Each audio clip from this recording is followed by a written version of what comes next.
Cross-cultural negotiations. Negotiations. We deal with negotiations in our day-to-day life. Negotiations are present everywhere. From our home to market, you even negotiate while buying a car in the same way you negotiate when doing business. Because getting the right deal will lead more profit. It is easy to negotiate in the same culture as you know the people, you know the culture. But when you are negotiating with other cultures, you must know their values, their attitudes, and their moral changes. When you are negotiating across cultures, you must do a proper research. Now, the thing is where to negotiate. Well, you can negotiate domestically or internationally. Domestic negotiations would require less research as you are already aware of most of the happenings in your country. But for international negotiations, you need to do a lot of research. Selection of a place for negotiation is also important as you would not want to negotiate in a place which is uncomfortable for any of the parties. There are many problems faced while negotiating abroad, which we will discuss later in this presentation. Cultural quotient. What is cultural quotient? Cultural intelligence. It's a person's capability for successful adaptation to new cultural setting. It is the capability of a person of how effectively he will manage in a new cultural setting.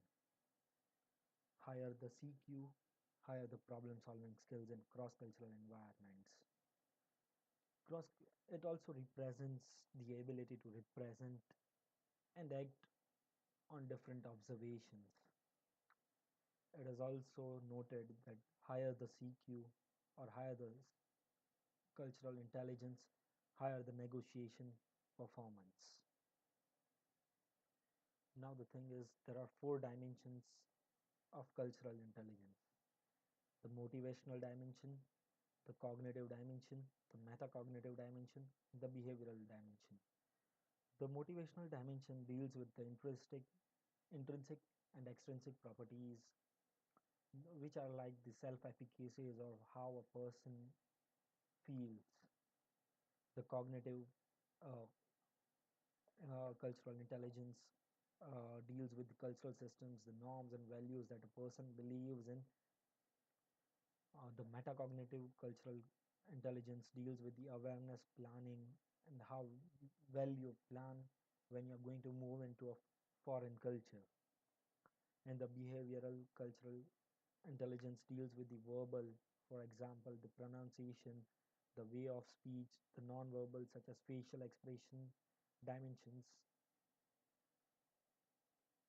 The factors that affect negotiation, that's usually when you are negotiating in a foreign culture or in a cross culture, are as follows. The first thing is adjusting to the unfamiliar environment takes some time. It's usual that people find it hard to adjust. Then the difference in the language, food, and pace of life. It's like if you go into some other environment and you don't understand what people are trying to say, people can't understand what you are trying to say, might lead to many confusions. Sometimes there's also psychological disorientation. Most of the times, jet lag affects. If you have a meeting as soon as arriving or on the next day of arriving at your client place, the jet lag might affect you. Sometimes you do not have the setting over the discussion environment. Suppose if you would like to talk in a more private place, but the meeting is arranged in a cafe or something, you might not like it. Sometimes your company might put you in pressure of conclusion that you would like to conclude soon. Then that might also affect the negotiation process and the deal might not go through or might not be as expected. What are some of the effective strategies to negotiate? The first thing should be to concentrate on the long-term relationship and not to keep it just for the deal.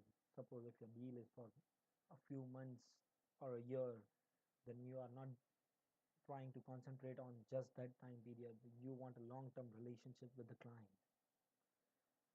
Then you should also focus on the interest that the position will have. Suppose if you are dealing with a manager, what would be the benefits that he would get if the deal goes through?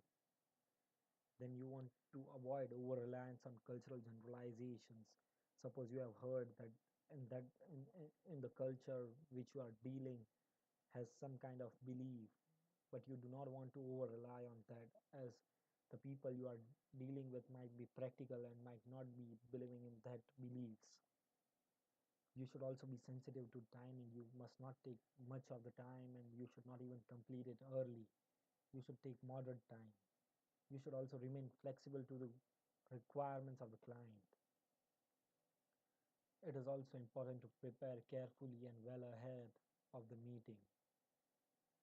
The last and the most important thing is you must learn to listen.